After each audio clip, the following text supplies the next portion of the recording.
Hello and welcome back to Paranormal Stakeout.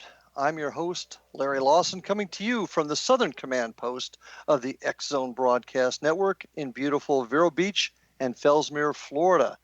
And folks, I'm excited to be back on the air with all of you to discuss our passion researching and investigating the paranormal.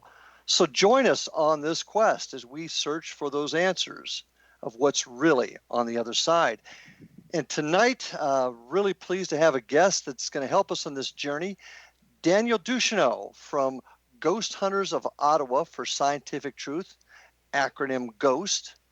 After having multiple unexplained experiences as a child, teen, and adult, Dan began to study different philosophies, belief systems, and religions in order to find the answers. This led him to become even more interested in the paranormal world. Experimenting with seances, talking boards, and remote writing and other paranormal theories, his interest grew even further. In 2002, he moved into a home with extensive paranormal activity, and this further developed his need to find the answers to this age-old mystery. He wanted to expand his work and his knowledge, so in 2010, he founded G.H.O.S.T to do just that. Dan's website is www.ghost-canada.com, and you can find him on Facebook at Ghost Canada. Dan Duchaneaux, welcome to Paranormal Stakeout, my friend. Thanks, Larry. Thanks for having me here. And so how is everything up with our brothers up north of the border? Well, this time of year, it's getting a little colder, but probably a lot colder than Florida, I guess. But, hey, we're having a cold spell right now. We only got up to 88 today. So only the 88. Okay, I'm moving in with you then. Well, I appreciate you being with us tonight, and you've got an interesting story that really is similar to a lot of us that got into the field. But I'd like to hear some of your early experiences in life that got you interested in the field. Can you share that with us? Well, I mean, I had a couple of weird experiences when I was younger. I think I had mentioned that before. There was one time I lived in Lowertown, and I had a basketball net that was attached to the garage, and the neighboring property had like an open field, and somehow the ball bounced over the fence. So me and my cousin went on the other side to get the ball, but before we got to the other side, the ball bounced back. When we got to the field, nobody was there. Unless they're Superman, they can't run away that fast. So I was kind of wondering why that ball would just suddenly bounce back over the fence by itself. And it had been on the other side for a while, so it's not like it went over the fence, bounced, and came back. So that was like, I would say that would be my first weird experience as a child. And I went, well, that was kind of weird. And I was probably around, I'd say, 12 years old or so. Mm-hmm. Time grew. You had other experiences, and you began to look into other ways to explain these experiences. What did you explore? What areas did you look into? I started studying different religions, different philosophies, started studying the paranormal, and it's something I've always been interested in, even at that young age of 12. As I got older as an adult, the interest got bigger, obviously, and especially after that house I moved in, it got even more complex and even more intense after the experiences I had. So, yeah, you moved into this house in 2002. Did you know it was haunted when you moved in, or was it a total surprise? It was a total surprise. I had no clue. I had never had any kind of experiences like that before, not to that extent anyways. And it really, really threw me for a loop. What kind of experiences?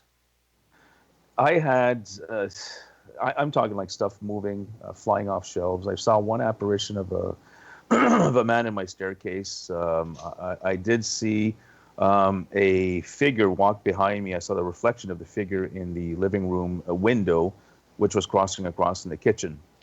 Now, I've never done drugs, so I know I wasn't high on anything that night. But I do know I saw something walk behind me. And I actually had candle holders fly off the shelves, and I'm not talking just fall off the shelves. They went flying like as if something actually took it and threw it. Yeah, that's what we call in law enforcement a clue. That would be a big clue, yeah. Yeah. So how long did this go on before you really started delving into what was going on in that house? It went on for weeks. I had friends come over. We tried all sorts of different things. That's when a lot of the experimenting with the Ouija boards and the seances to see if we could sum up something and to find out what might be going on in the house. And that was kind of cool. We had some weird experiences, but of course, I mean, experiences is like a credible sign of the paranormal. We don't know. So Mm-hmm.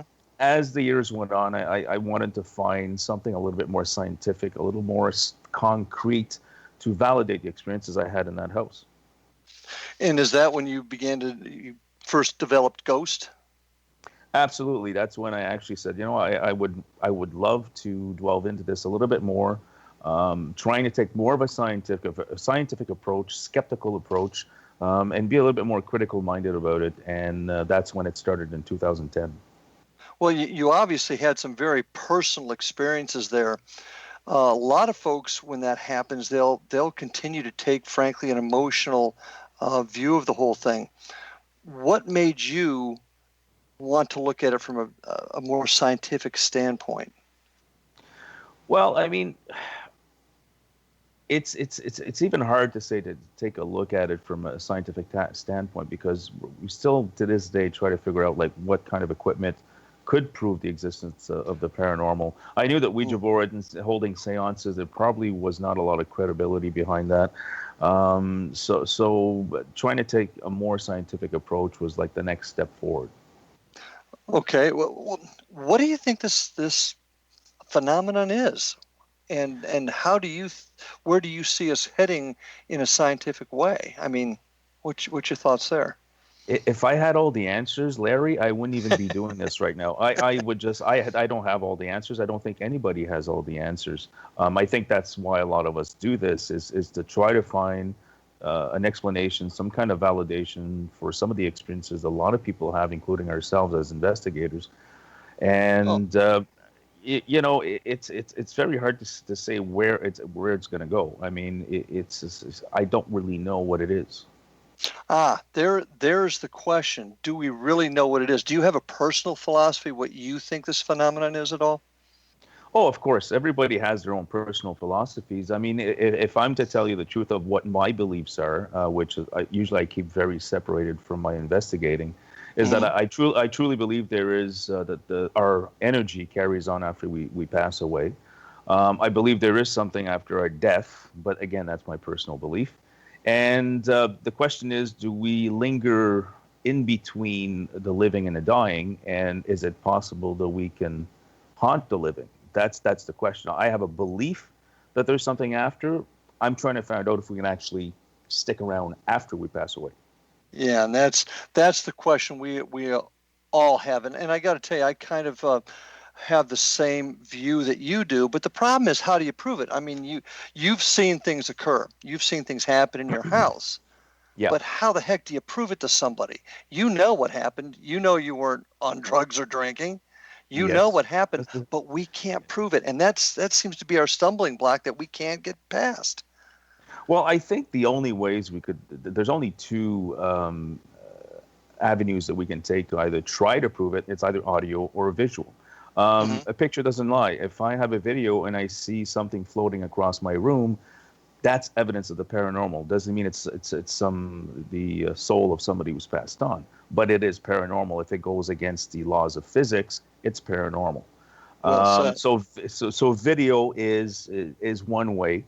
Audio, of course. If you're in a very controlled scientific environment like that, and that's what science is about being in a very controlled environment, Hmm. and you know exactly which people are present, and everybody's quiet, and you actually catch a voice on audio, and nobody said a word at that time.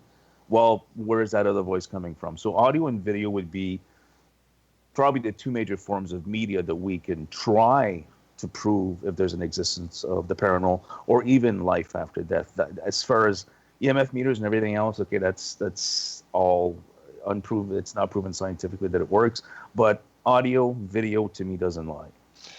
Instrumental transcommunication is the favorite term now. I agree with you. And you're an audio engineer by trade, correct? Do I have that right?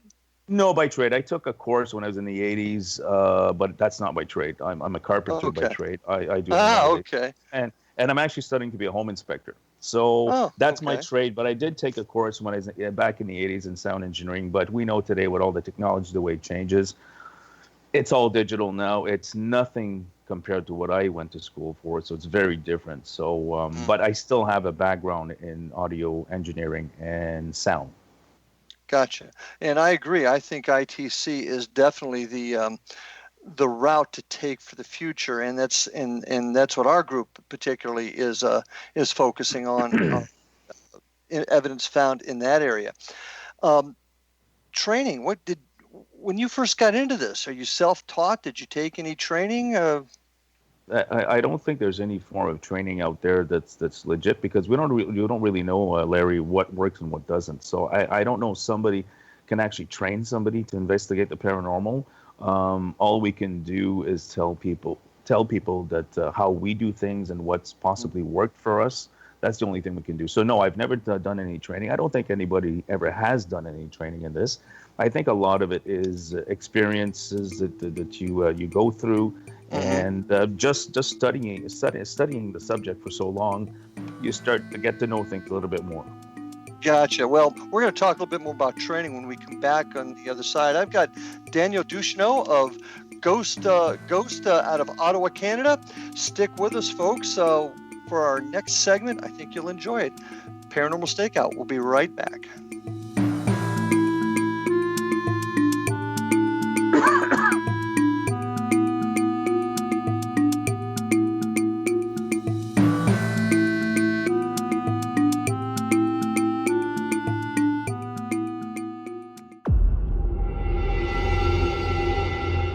Whether you're a skeptic or a believer, join me, Rob McConnell, as together we'll investigate the world of the paranormal and the science of parapsychology here on the X-Zone Radio TV show on XZBN and the X-Zone TV channel on Simul TV.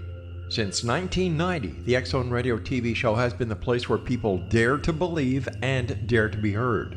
Together, we'll investigate UFOs, aliens, ghosts, Bigfoot, psychic phenomenon, lake monsters, conspiracy theories, government cover-ups, the truth embargo, alien abductions, ESP, haunted locations from around the world, and so much more. With over 28 years of broadcasting and more than 4,500 individual guests, the X-Zone is truly a place where fact is fiction and fiction is reality, as evidenced by the credibility, integrity, and professionalism of the guests that we bring to our international audience. If you have seen a UFO, had a close encounter, seen a ghost, Bigfoot, lake monster, or a story that you would like to share or have investigated, contact me, Rob McConnell, by sending me your email to xzone@xzoneradiotv.com, or you can call toll-free 1-800-610-7035, extension 143, and on Skype, X-Zone Radio TV. For more information on the X-Zone Radio TV show with yours truly, Rob McConnell, visit www.xzoneradiotv.com or www.xzonetvchannel.com or simultv.com and xzbn.net. Until next we meet here in the X-Zone from our broadcast center and studios in Hamilton, Ontario, Canada, always remember, X-Zone Nation, keep your eyes to the sky and your heart in the light.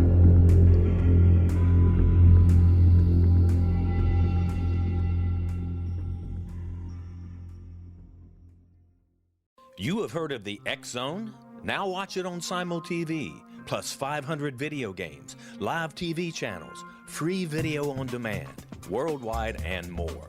Does this sound like tomorrow's television? Well, it is, but you can have it today, right now. It is Simul TV. Simul TV offers what the others only wish they could provide. 15 exclusive channels like X-Zone, Sci-Fi, and Horror. We are worldwide. No other provider offers that. 500 built-in video games. No need to have an extra expensive system. We have them included. Free video on demand.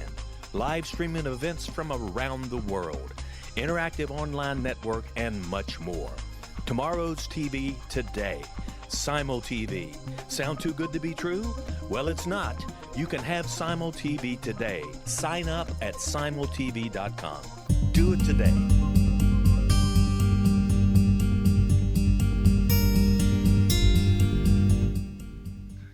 And we are back on Paranormal Stakeout with my guest tonight, Daniel Duchaneaux from Ghost Hunters of Ottawa for Scientific Truth, otherwise known as G.H.O.S.T. And Daniel, before the last break, we were talking a little bit about training, and I want to talk a little bit more about that because I kind of disagree with you a little bit, and this comes from my my law enforcement background.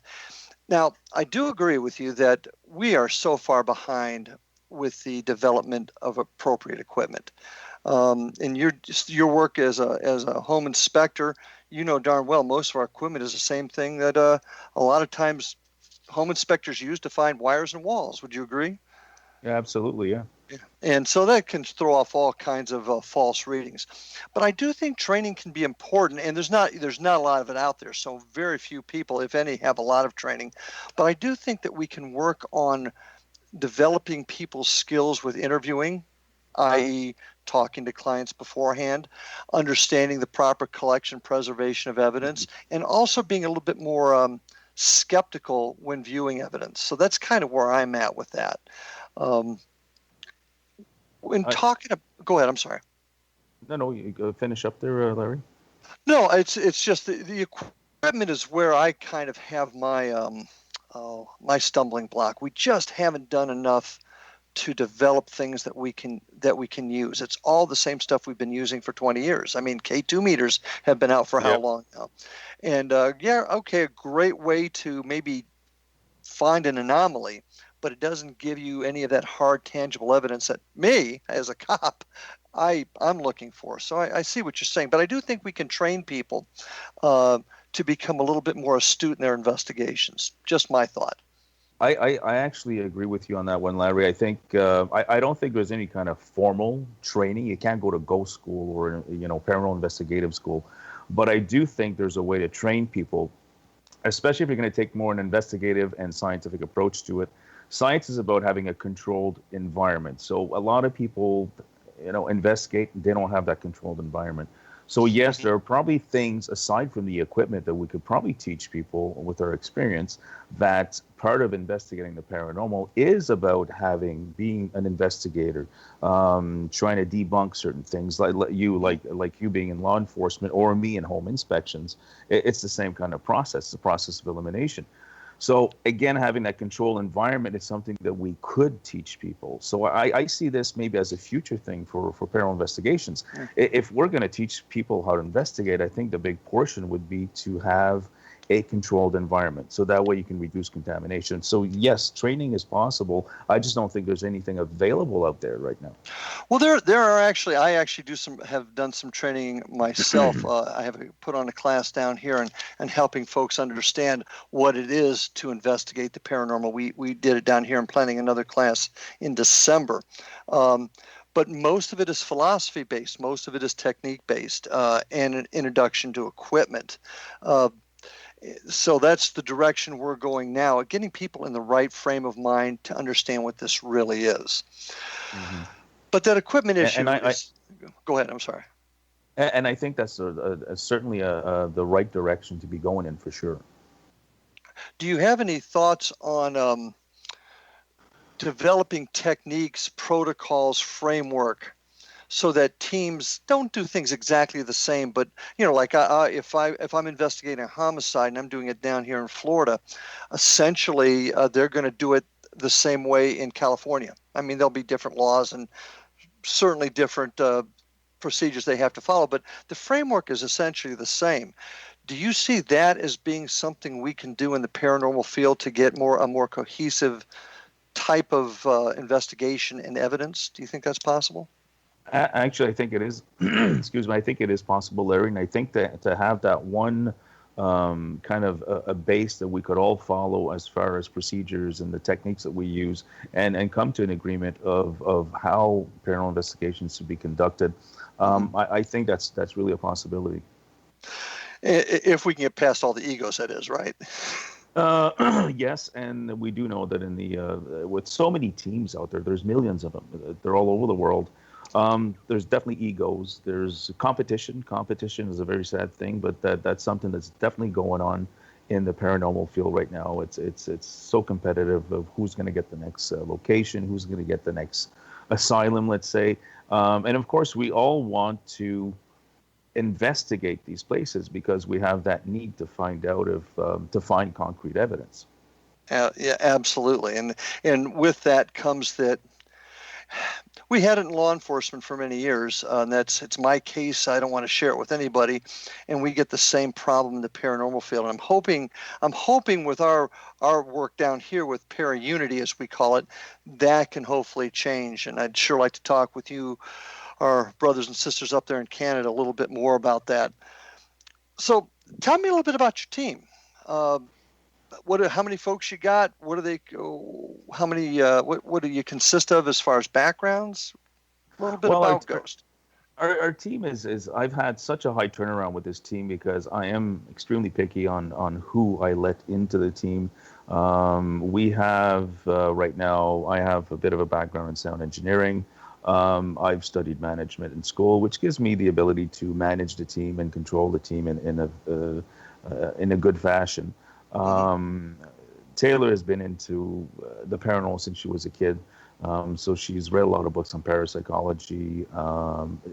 Colin and Adam just graduated from college in videography and photography, so they know a lot about cameras. They know everything about cameras and audio, for that matter. Tracy, which is our admin, she's been doing administrative work for plenty of locations and actually some other teams also. So I'm very picky, and we actually just lately we've been trying to get some new people in, and we've had some good responses, and a lot of these people have a very large backgrounds as far as the paranormal, as far as their skills and the talents that they have. So, but right now we're probably about 6 full-time investigators as far as a team, but we're looking to expand. Okay, so you got a good solid team of good core folks. You bring somebody in new, and I've got a lot of listeners out there that either are on teams, they're wanting to join a team, or even start their own team. So you bring somebody new into your group. Do you what do you expect from them? What do you offer them as far as orientation? Well, If somebody was to come in new. it's a whole process. First, we have an application on our website which they have to fill in, which mentions a lot of our strict requirements to join our team, and then they fill up the application. We first get in touch with them. I usually do a phone interview with them at first, and if I feel that if somebody could fit into our team, we then move forward with a full interview with the whole team. We sit down with them, we find out, we get to know this person, find out what their talents, their skills, their weaknesses are, and then we finally make a decision whether we want them to come into the team or not. They go on a 90-day probation, which means we, for 90 days, just like any other job, I actually treat Ghost like it was a business. So they go on 90 days, and we figure out whether or not they can fit in during those 90 days. If they do, then they sign our member agreement, and they become a full-fledged member of the team. Now, that's one thing that worries me with folks coming in, though, backgrounds. Are you able to do much of a background? Obviously, I just ran into an individual recently that gave me a line of what they were about and what was in their past, and rather embellished little story. Did some checking to find out that, frankly, they flat out lied to me. And obviously, I don't want somebody like that as part of, or I don't want my group to be part of anybody like that. Have you run into that at all yourself? Yes, we have, and that's the whole point of the 90 days, is to find out if the skills that they supposedly have are real or not, and if they could fit into the team. So that's the whole point of the 90 days, is to get to know this person and to get to know their skill set. And do you do any kind of background check on them, like a criminal history, anything like that at all? At this point, we don't, but that's definitely something that I want to do in the very near future. And I've talked to other groups along those same lines, and that does concern me, because you go into folks' homes. I note that you, like a lot of us, we offer to help folks out, no charge, of course, but we go into people's homes.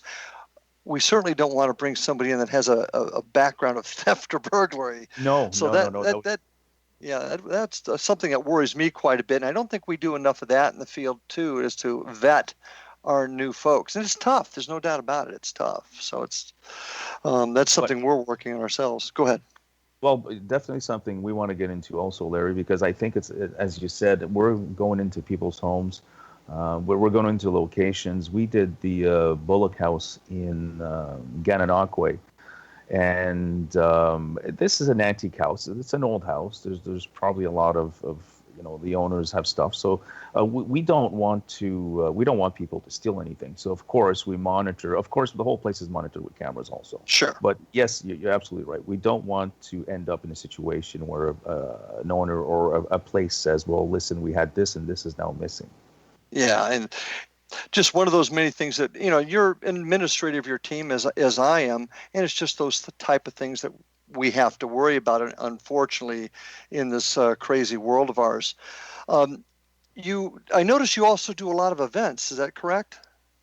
We do some events. We try to stay away from it as much as possible. And I think this is something that's going on right now in the paranormal field. Is a lot of teams are concentrating a lot on doing events as opposed to doing investigations.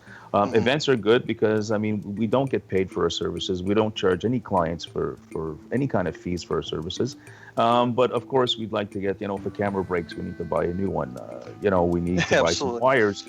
So we do events and workshops and little things to help raise the funds. Yeah. The funds go in the team, and we use that to buy whatever equipment we need. So technically, we try to... My group's the same way, and I got another side to that I want to bring up too, but we're about ready to take our second break. Didn't mean to cut you off, my friend. But folks, I have Daniel Duchaneaux from G.H.O.S.T out of Ottawa, Canada with us. So stick with us. We'll be back in just a couple minutes after this very, very important break. This is Paranormal Stakeout.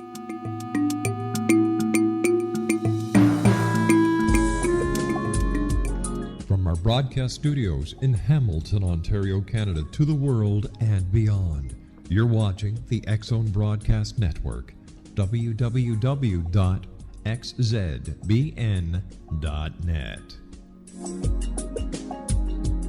AVS Media. You have heard of the X-Zone? Now watch it on SimulTV, plus 500 video games, live TV channels, free video on demand, worldwide, and more. Does this sound like tomorrow's television? Well, it is, but you can have it today, right now. It is SimulTV. SimulTV offers what the others only wish they could provide. 15 exclusive channels like X-Zone, Sci-Fi, and Horror. We are worldwide. No other provider offers that. 500 built-in video games. No need to have an extra expensive system. We have them included. Free video on demand. Live streaming events from around the world, interactive online network, and much more. Tomorrow's TV today. SimulTV. Sound too good to be true? Well, it's not. You can have SimulTV today. Sign up at simultv.com. Do it today.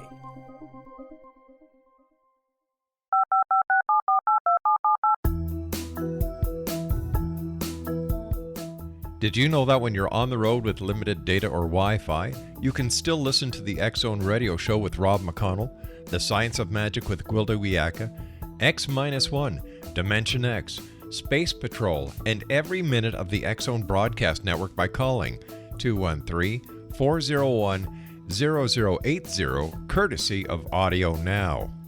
No smartphone, app, or internet needed. It saves your data plan, and it's free if you have unlimited minutes. Call 213-401-0080 to listen on any phone, anytime, anywhere. Remember 213-401-0080 for the best of the paranormal, parapsychology, and sci-fi radio programming anywhere, 24/7, 365.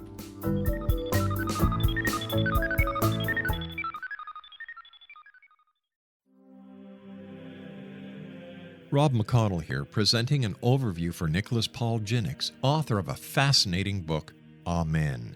It presents facts revealed by Egyptologists, facts that enable us to understand why Amen is the beginning of creation of God.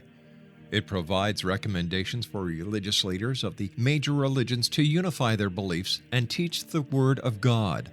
Love one another. Amen informs people how mankind conceived God. It was the Egyptians that developed the concepts of a soul, a hereafter, and Son of God. And finally, after the worship of many gods, they conceived the belief in one universal God, the maker of all there is. For more information, visit www.futureofgodamen.com. That's www.futureofgodamen.com.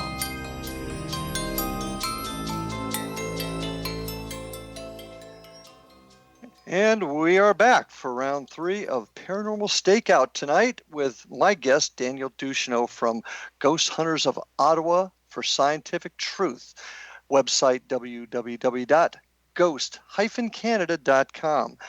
Dan, as we were chatting before, we're having a kind of a good conversation on events. And I agree with you. We do events ourselves, kind of our my team, the Florida Bureau of Paranormal Investigation, has what I call the outreach arm, which is Indian River Hauntings, and we do events a lot of for the same reasons you do. But I have another philosophy that goes with that too, and that's trying to teach people the right way. And our events are fairly limited in number, and we try to spend a lot of time. We do presentations on proper respect, proper technique, proper evidence collection. And I think that's an important part of doing these events too, is teaching the public or people that may want to do this more often or even become involved with the team the right way to do it. At least that's how we're looking at it. I totally agree with you on that one also, Larry. When we hold an event, either for a public investigation or an event, sometimes what we'll do is we'll have a draw. We'll sell tickets, draw tickets, and the winners will maybe announce 3 winners, and those winners will attend an investigation with us. Of course, when they attend the investigation, we teach them our methods, our techniques, how to be critical, how to gather evidence, how to reduce contamination. So yes, it's a way of actually teaching people how to properly investigate based on our methods. Doesn't mean that our methods are the only way possible, but it's how we do it. So yes, it is a good way to actually inform people on the paranormal and how proper investigations should be conducted. Yeah, and you hit it right on the head too. My way may not be exactly how you do it, but I guarantee if we looked at the structures, they're basically the same. 2 people can conduct interviews, for example, a little bit differently, but the structure is still the same. And I think that's what's important too. I've talked to some folks that have really gotten hung up on, well, there shouldn't be anything formalized because we all do stuff differently. We do, but go ahead. I'm sorry. No, I agree with you. I mean, there's no one set way of investigating, but there are certain base principles that every group should abide by because, let's say, contamination, having a controlled environment, the way to gather evidence. You can say that there's a right way to do it. The techniques that people use, well, techniques you can do. Anything's viable at this point. As we said, the equipment that we use is not 100% fail-proof, and we don't really know if it detects paranormal activity. But the gathering of evidence and the way an investigation is conducted, that you can have a base that a lot of teams could follow. Mm-hmm. Going back to the events, or maybe even groups that go into help, and I put that in quotations, folks. Another concern that I have, and I'd like to get your view on this, are folks that make promises they can't keep or are not qualified to keep, if that makes sense, i.e. we can cross somebody over that's haunting your house. No, we don't do any of that stuff. Yeah, and nor do we. Yeah, no. Crossing somebody over, we'd have to prove that somebody's there in the first place. And no, we present our findings to the clients, give them our opinion based on our experience as investigators, and they need to come to their own conclusions. And if they want to seek help on the outside, if they believe, well, okay, based on what you've told me, I have the feeling my house is haunted or I need an exorcism or something like that, they can go to their local church or Hmm. priest to do that, but we don't exercise ghosts or demons out of homes. It's just not what we do. We go in, we research, we document, we show our findings, and we give them our opinion, and they can come to their own conclusions. And looking at your website and checking out what you do, you guys are great about that. But what worries me is the industry itself is filling with people that are making those promises they can't keep. Do you think that's hurting us? I I think it's I think it's hurting us tremendously, tremendously. I mean, I think a lot of groups may use that as a way to get into certain locations by saying, okay, well, whatever we find, we'll get rid of for you. Um, I think it's definitely hurting the industry of of the paranormal field for sure. it's hurting our credibility. Any Yeah. thoughts on how in the world we can stop this, or how we can control this or police it?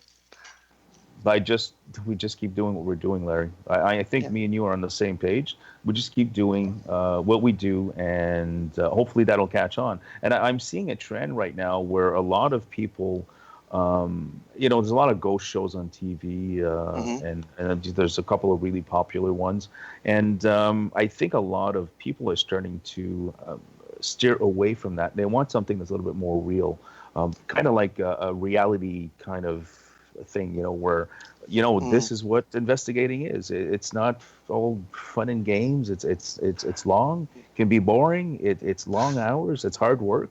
It's not what you see on television. So I No, see a trend that's what people are looking for now. and that's exactly where I want to go. I want to take the charlatans out of the picture, the folks that are wanting to make the quick buck out of playing on somebody's sympathies, feelings, or pain, and start showing folks the right way to do this if we're ever going to find out what the answer to this. And I see that as that route being a way to structure, how to put this, to create a formal organization, if you will, somebody to oversee it, and that can stop the charlatans from going out there and portraying themselves as something they're not and hurting all of us. That's Kind what of I'm like seeing. a union for ghost investigators. Okay, well, I don't know that I'd use union, but yeah, I see your point's well taken, Yeah, yeah. because there's got to be a way we can police ourselves.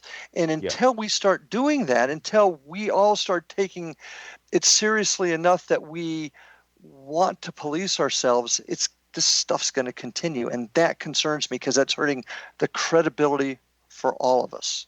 exactly. And I tend to really agree with you with that one, Larry, for sure. Well, then I'm going to put you on the spot and ask you to join me in this little crusade to create this type of atmosphere, this direction in our field. So I'm going to ask you to join me on that, my friend, because I think it can be done, and I think it's important that we all work towards that. Uh, You the have TV, my absolute support. outstanding, outstanding. TV shows. What are your thoughts on the TV shows? I know you said it just a second ago how people are starting to steer away from it, It's but I I'm think interested in your. because Go ahead. I think it's just so saturated right now. Right now, I mean, I've watched all the TV shows. I'm a fan of a couple of them, but is it really paranormal investigating? The shows are nice. I mean, don't get me wrong. I'd like to have my own show, but I would like a reality show. It's a Hmm. show that's what we do a lot of on our page. We broadcast our investigations live. So you see it as it is. This is what we're Hmm. doing. Hmm. There's nothing hidden. There's no big camera crew. I mean, our crew has some really good equipment, but there's no hidden camera crew in the background. Sure. It's just real investigating, and we try to show people exactly what we do. So it would be different from what you see as the edited version that we see on television. Well, yeah, because that's for entertainment, and Exactly. folks tend to forget that. There's a show that I won't mention in law enforcement that drives me crazy because people watch it and they say that's what I want to do, and they don't realize it's entertainment. That's not reality. But I do think the TV shows, and a lot of folks in the field do disagree with me a little bit on this. The TV shows, I think, did help in the beginning. Why? Because it made what we're doing more mainstream, and folks that do take it seriously. And began taking it seriously after watching the shows, and it was fun, and then started looking into it a little more deeply. I think TV did help bring it to the mainstream. Now we just got to reel it in a little bit and make folks realize, or help folks realize, that it's entertainment on TV, and that's not the total reality. Does that make sense? That makes total sense. I think the TV shows actually, yes, they brought the paranormal field into the mainstream, and people started noticing it a little bit more. But I think at one point it just got out of hand. Now it's given us a chance to kind of streamline it and tweak it a little bit more, so that way people know exactly what it's really about. And it's the shows are good. The shows need the ratings. They if they didn't have any ratings, the show wouldn't exist. So they have to do things to get ratings, of course. But I think it did help us to get into mainstream and people actually seeing what there's actual real investigators out there that are doing real work, and that's kind of where we're heading right now. I mean, one of the things I talk about is, you start one of these your group and you enjoy the weekend jaunts and you get a thrill and an adrenaline rush with the footsteps or the EVP, which we all still get. I'm not going to deny that. But it comes after a while. I mean, it's the same thing. So when are we going to take the next step and start finding out what it is that's causing this? What it is that, where's this coming from? Not just, oh, look, I heard the voice. But what does that voice mean? How did we hear it? And that's where we're heading as a group. Yeah, I think we're on the same page on that one, because I mean, of course, I love the thrill of going into a location. We all do. And like an asylum. Of course, an asylum is like one of the key places, because we do know there's so much trauma and so many things that happen in these places. And of course, we want to actually experience something. I did in the past. I experienced it. Was I crazy about it at the time? Well, I was a little bit kind of frightened, actually, to tell you the truth. But it's that's what we want. We want that experience. Well, we all do. That's where it all begins, but it's got to develop into something more important. Well, we're going to go to our next break, Dan. Folks, stay with us. We've got one more section for Paranormal Stakeout. So stick with us. Got some more interesting things to talk about. We'll be with you right after this last break. Stay with us, folks.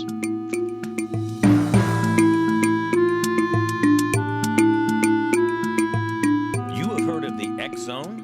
Now watch it on Simul TV, plus 500 video games, live TV channels, free video on demand, worldwide, and more. Does this sound like tomorrow's television? Well, it is, but you can have it today, right now. It is Simul TV. Simul TV offers what the others only wish they could provide. 15 exclusive channels like X-Zone, Sci-Fi, and Horror. We are worldwide. No other provider offers that. 500 built-in video games. No need to have an extra expensive system. We have them included. Free video on demand. Live streaming events from around the world. Interactive online network, and much more. Tomorrow's TV today. Simul TV. Sound too good to be true? Well, it's not. You can have Simul TV today. Sign up at simultv.com. Do it today.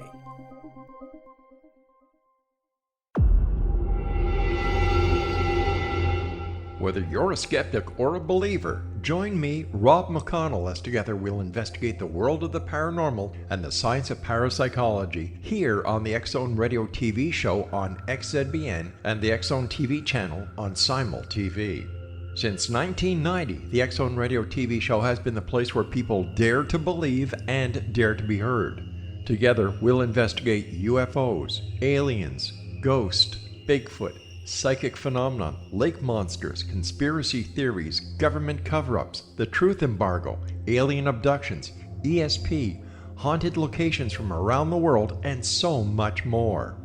With over 28 years of broadcasting and more than 4,500 individual guests, the X-Zone is truly a place where fact is fiction and fiction is reality, as evidenced by the credibility, integrity, and professionalism of the guests that we bring to our international audience. If you have seen a UFO, had a close encounter, seen a ghost, Bigfoot, lake monster, or a story that you would like to share or have investigated, contact me, Rob McConnell, by sending me your email to xzone@xzoneradiotv.com or you can call toll-free 1-800-610-7035, extension 143, and on Skype, X-Zone Radio TV. For more information on the X-Zone Radio TV show with yours truly, Rob McConnell, visit www.xzoneradiotv.com or www.xzonetvchannel.com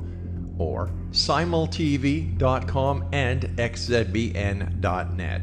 Until next we meet here in the X-Zone from our broadcast center and studios in Hamilton, Ontario, Canada, always remember, X-Zone Nation, keep your eyes to the sky and your heart in the light.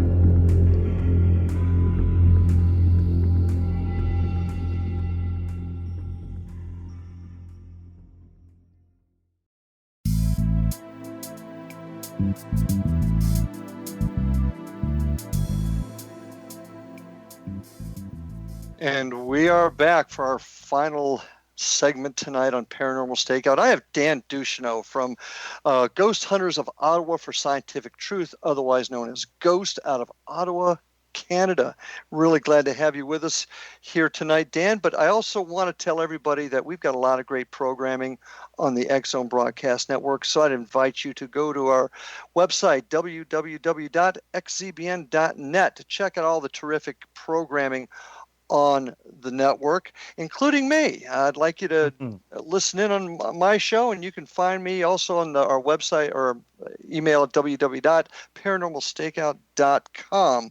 Want to remind you also about Daniel. His website is www.ghost-canada.com, and you can find him on Facebook on Ghost Canada. My team is www.paranormalfbi.com, and you can find us on Paranormal FBI on Facebook. Also, Daniel, our last round for tonight. Yes. Kind of wanted to save the best for last here, because these are the questions that everybody wants to know. How many investigations do you think you and your group has done over the years? Oh, it's hard to say. We haven't done hundreds of investigations, because any team that says they've done hundreds and hundreds of investigations, that's not true. I mean, investigations, unless you've been doing investigations for about 30 years, it's not like you get an investigation every month. You know, you'll get the occasional call, somebody's having problems at their house, or we'll do some research and find out that a location has reports of paranormal activity. You know, you don't get hundreds of investigations. I would say safely we've probably done about between 50 and 100, but not 100 investigations. Okay, well, hey, I totally get it. And you also work for a living, so that doesn't mean you're Well, you're out yeah, every I night. work full time, so it's not like I do this. I don't get paid to investigate. For me, it's like going golfing. It's my pastime. It's my passion. It's like somebody who likes to play hockey, basketball, or anything else. I like to chase ghosts. That's what I like. That I like to do paranormal investigations, and because I have a passion for it. So yeah, I can't be doing this full time, because there's no pay in it. And most of us do that. Most of us investigate, and we don't charge clients anything. But I've heard some talk recently. I'd like your opinion on this about, because it does take gas money to drive to a spot and to buy equipment. Some folks have actually talked about charging for investigations. What's your thought on that? I would never charge for an investigation ever. Again, like we talked earlier, I feel like it's taking advantage of somebody's situation and saying, okay, you're in trouble and we'll help you if you give us this amount of money. Yeah. My actual reward is actually helping people. It's actually going in there and actually finding out if I do catch something, that for me is payment. If I catch something in that location, for me, that's like the holy grail. It's worth more than any amount of money. And again, it's about taking advantage of people. I mean, I don't have an issue saying, okay, we're going to hold a workshop, or we're going to give some draw tickets if you want to attend an investigation, or we'll do a public investigation. We charge people. That's the way we're going to fund the team. But we'll never charge a client or somebody who's potentially, having trouble any kind of fees. I guess it's left to the team's discretion. I mean, I disagree with charging a client, but if teams want to do it, and if that affects their credibility, well, that's something they'll have to live with in the future. They got to deal with. Yeah, absolutely. Exactly. I'm totally on par with you here, because I worry about credibility too, and people going into somebody's home and taking advantage of them in their time of need. How many times have you been contacted by someone who said my spouse, my relative just passed away, and I think they're here. Can you help me locate them? And you're really preying on their emotions, and that worries me about the Yes. field, and I'm a little worried about it going in that direction. What's your most significant investigation? Maybe where you were able to really help somebody. Do you have one that comes to mind? Well, it's the one that would come to mind the most was a person, without giving out any names, because we do have a very strict confidentiality agreement with clients. Mm-hmm. There was one person out in a place in the Quebec side where it's pretty much very secluded. This person had lost his job. He had got divorced, lost his home. Like it just a lot of stuff just happened, and he ended up, when he lost his home, his boss gave him a house out in Mont Tremblant in the middle of nowhere, and he was there, called us saying he was experiencing stuff. But as we got there, we noticed that he had a drinking problem. We did some research on the person, of course. And we saw there was a lot of factors involved on why he might be seeing stuff. So we did kind of help him out. We actually asked him if it would help him. Would he want a reference to be referenced to somebody who might be able to cleanse his house? We don't do it ourselves. So we got him in contact with somebody who was Native American. They did a smudging in his home, and we did a follow-up with him after. Said, okay, how's it going? How are you feeling? So we follow up after, and he said, oh, everything's good now. I feel much better. And so we helped him in a way to kind of subdue the situation he was in. Unfortunately, we didn't find anything paranormal going on in his place, but we were capable of putting his concerns at ease, more or less. And that brings up a great question. And one thing that we look at, and obviously you do too, you do also. Folks may be experiencing things that they think are paranormal, but are really the result of certain stressors or activities in their own life.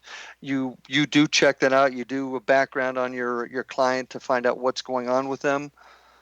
As much as we can within legal means, of course. But that's why we do a preliminary investigation. We try to have a sit down with them, get to get a feel for them and see what their mental state is, what's possibly going on in their lives that might be affecting or making them think they see stuff. There's investigating is not just about showing up at a place one night with some equipment, setting up some cameras, sitting in the dark for like 12 hours and then leaving and saying, the house is either haunted or not. There's a lot of preliminary research that goes into it, researching the location, researching the clients, having meetings with them prior to the investigation to find out their mental states, what kind of situation are they willing to share with us that might be going on in their life. So and then we do follow-ups with them after. We'll follow up to make sure, if you ever have any concerns, you contact us. If things are still going on, contact us anytime. With us, the door is never closed. And that's an excellent philosophy. I'm glad to hear that. Obviously, checking to make sure that we know what's going on in that place is very important, as well as its history. Scariest. What's the scariest event you've ever had in one of your investigations? I'm not really sure I want to share that, but fair enough. If I tell you really quick, it was more of a personal experience. Somebody who was at that investigation, I won't say if it's a person of our group or anybody else, but somebody that was at that investigation actually, I'm not even going to say possessed, but they started acting extremely strange, and it actually scared the crap out of the whole team, because this person was like total Dr. Jekyll and Mr. Hyde and doing things, and then that person actually lost time. Like we said, well, you did this and did that, and they said, no, I didn't. I said, no, we have you on camera, you did. So that was kind of scary. It was like, okay, was it a possession? I don't know. Was it just fatigue, overtired? We don't know. But it really, really threw the team for a loop, because we went like, okay, is there any truth to this kind of stuff, possession? I don't truly believe in it, but it kind of makes you think of all the possibilities out there. So that would be probably the most frightening kind of experience, to see somebody suddenly change and start acting a little kind of weird. And there was no chance that they were having a personal episode of some type that would have caused this? You're confident of that, I assume? I'm pretty sure. Like we investigated after the fact to find out like what might have caused this, and we just don't really know. Um, it was something that really threw us for a loop, and I'd say more than most of the team was actually afraid of that experience. Like, why did that happen? Interesting. Best evidence. What's the best evidence you've ever gotten out of one of your cases? Well, I think the best evidence was probably the window that we caught at the Ottawa jail hostel that opened. We've had that examined by people that are experts in wind effects and negative and positive air pressures in buildings, and they said there's no way that window could have opened by itself. So that would be our probably our greatest visual evidence, because we've actually brought it to people that are specialists in this kind of stuff, and they said no, there's no way that would have opened the wind would have opened the window in that fashion. Well, what was the lead up to it? What was going on? Where were you investigating in? We were investigating the Ottawa jail hostel in Ottawa on Nicholas Street, and we had been there about 3-4 times, and I think this was maybe on the third occasion, and we had heard. We had cameras monitoring all the hallways, and we were on the opposite hallway, and we heard a big bang. And we went in the other side of the hallway. We didn't see anything, but we said, well, let's go see on the cameras to see if maybe we caught something. And when we reviewed the cameras, we saw this window open, and it stopped, like really dead stop. Like it didn't open, slam the wall, and come back. It just almost like mechanically stopped. And then it slammed shut, and that was the noise that we heard. So we were investigating the Ottawa jail hostel at the time, and that's where we caught that window opening. I may have to come up there and join you for one of those investigations. It might be. I'd like to have you, actually. Well, and so we can talk about it too. In fact, my very first paranormal experience was in the Dade County Jail. I'd just gotten into law enforcement. Hate to say it, it was in 1980. Saw my very first full body apparition walking down the. Yeah, I'm older than dirt, no doubt about that. I wasn't going to say anything, Larry. That's we're probably about the same age, anyways. Well, don't date yourself.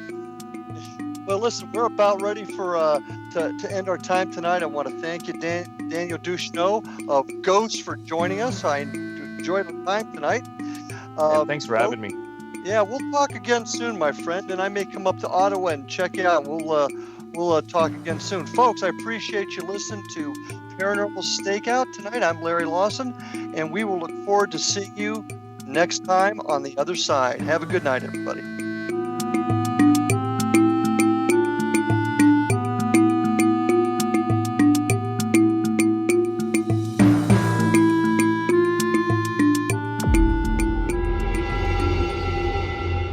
Whether you're a skeptic or a believer, join me, Rob McConnell, as together we'll investigate the world of the paranormal and the science of parapsychology here on the X-Zone Radio TV show on XZBN and the X-Zone TV channel on Simul TV. Since 1990, the X-Zone Radio TV show has been the place where people dare to believe and dare to be heard. Together, we'll investigate UFOs, aliens, ghosts, Bigfoot, psychic phenomenon, lake monsters, conspiracy theories, government cover-ups, the truth embargo, alien abductions, ESP, haunted locations from around the world, and so much more. With over 28 years of broadcasting and more than 4,500 individual guests, the X-Zone is truly a place where fact is fiction and fiction is reality, as evidenced by the credibility, integrity, and professionalism of the guests that we bring to our international audience. If you have seen a UFO, had a close encounter, seen a ghost, Bigfoot, lake monster, or a story that you would like to share or have investigated, contact me, Rob McConnell, by sending me your email to xzone@xzoneradiotv.com, or you can call toll-free 1-800-610-7035, extension 143, and on Skype, X-Zone Radio TV. For more information on the X-Zone Radio TV show with yours truly, Rob McConnell, visit www.xzoneradiotv.com or www.xzonetvchannel.com or simultv.com and xzbn.net. Until next we meet here in the X-Zone from our broadcast center and studios in Hamilton, Ontario, Canada, always remember, X-Zone Nation, keep your eyes to the sky and your heart in the light.